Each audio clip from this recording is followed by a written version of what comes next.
అంటే విషపూరితమైన పాము కాటు వేస్తే వెంటనే మనలో ఎలాంటి మార్పులు వస్తాయో మనకు తెలియాలి. కాటు వేసిన ప్రదేశాన్ని జాగ్రత్తగా గమనించాలి. అక్కడ మనకి ఇంజెక్షన్ చేసినప్పుడు ఎలాగైతే చర్మానికి చిన్న కన్నం పడుతుందో అలాంటి 2 కన్నాలు పక్కపక్కనే పడి ఉంటాయి. ఆ 2 కన్నాలు ఉన్నాయంటే ఆ పాము కూరలో ఉన్నట్టే, అది విషపూరితమైన పాము అయినట్టే.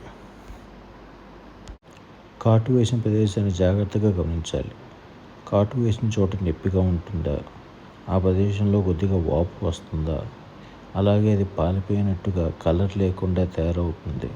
అంతేకాదు ఊపిరి సరిగా ఆడదు, వికారంగా ఉంటుంది, బీపీ వస్తుంది, నరాల వీక్నెస్ ఉంటుంది, జ్వరంగా కూడా ఉంటుంది. కాటు వేసినప్పుడు అది విషపూరితమైనదా కాదా, ఆ టైంలో మనం ఏం చేయాలో ఇప్పుడు తెలుసుకుందాం. ఫస్ట్ పాముని చూడంగానే దాని హెడ్ బట్టి మనకు తెలిసిపోతుంది అది మామూలు పామా లేకపోతే విషం ఉన్న పామా అని. దాని ఘాటు బట్టి కూడా తెలిసిపోతుంది. కాటు వేసింది ఏం పామో తెలుసుకుంటే మంచిది. ఒకవేళ తెలియకపోయినా ఆ ప్రాంతం ఎలా ఉందో, ఏ ఏ లక్షణాలు కనిపిస్తున్నాయో తెలుసుకొని తద్వారా ఏ రకమైన పాము కాటు వేసిందో డాక్టర్లు గుర్తించేందుకు ప్రయత్నిస్తారు. మీరు హాస్పిటల్కి వెళ్ళేలోపు భయపడవద్దు, కంగారు పడవద్దు. ఎందుకంటే భయపడినా కంగారు పడినా శరీరంలో రక్త ప్రసరణ పెరిగి పాము విషం చాలా త్వరగా శరీరం అంతా వ్యాపించేలా చేస్తుంది. పాము కాటు వేసిన చోటును కట్ చేయొద్దు.